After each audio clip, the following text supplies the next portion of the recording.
দিদি তুমি হোশিয়ার দিদি মোদির সরকার একদম আমার পিছনে সেই বিশাল বিপুল যে জনস্রোত, সেই জনস্রোত নিয়ে আছে অধীর রঞ্জন চৌধুরী একদম সামনের সারিতে দাঁড়িয়ে তার মিছিল এগোচ্ছে তৃণমূল সরকার এবং বিজেপি সরকারের বিরুদ্ধে।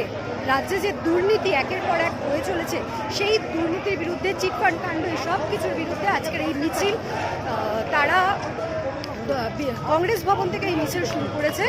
আপনারা দেখছেন এই ধরনের আরও অনেক সংবাদ দেখতে চোখ রাখুন শাইন টিভি 24x7-এর পর্দায়। আমরা তাদের টাকা ফেরতের জন্য দাবি করি, প্রকৃত তদন্ত হোক, দোষীদের শাস্তি।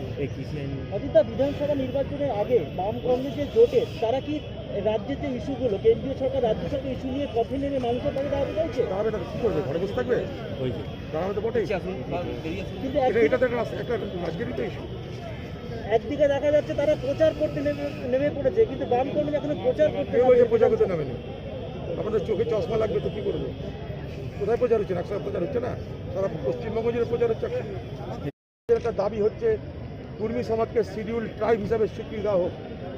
আমি আজকে দাবি তুলেছি যে বিধানসভার যে অধিবেশন বসবে সেখানে কুর্মী সমাজকে শিডিউল ট্রাইব হিসাবে স্বীকৃতি দেওয়ার জন্য একটা প্রস্তাব পাস হোক। এ বাংলার যে চিটফান্ডের কারণে, যে চিটফান্ডের যে কেলেঙ্কারি, সেই কেলেঙ্কারির কারণে এ বাংলার লক্ষ লক্ষ মানুষ সর্বশান্ত হয়েছে। 10 বছর পার হয়ে গেল, সরকার চুপ, বাংলার মুখ্যমন্ত্রী চুপ। যে মুখ্যমন্ত্রী সকালে বিকালে বকেন, কথা বলেন, প্রতিশ্রুতি দিয়ে চলেছেন, তার মুখে চিটফান্ড কাণ্ড নিয়ে কোনো কথা আমরা শুনছি না। শ্যামল সেন কমিশনের রিপোর্ট প্রকাশ পেল না। কবে চিটফান্ডের কেলেঙ্কারির তথ্য প্রকাশিত হবে? কবে বাংলার মানুষ, সর্বশান্ত মানুষ তাদের হারিয়ে যাওয়ার টাকা ফেরত পাবে?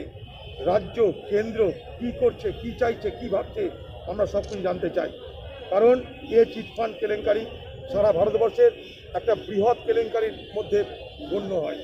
সেই চিটফান্ডের কেলেঙ্কারি তৃণমূল সরকারের বড় বড় নেতা মন্ত্রী শান্তিদের প্রত্যক্ষ মদতে, সমর্থনে, প্রশ্রয়ে এ বাংলায় সংঘটিত হয়েছে। তাই সেই বাংলার মুখ্যমন্ত্রী চিটফান্ড কেলেঙ্কারির যে বিষয়টা, চিটফান্ড কেলেঙ্কারির যে সর্বশান্ত হয়ে যাওয়ার যে বাংলা, সেই দায়িত্ব থেকে তিনি নিজেকে এড়িয়ে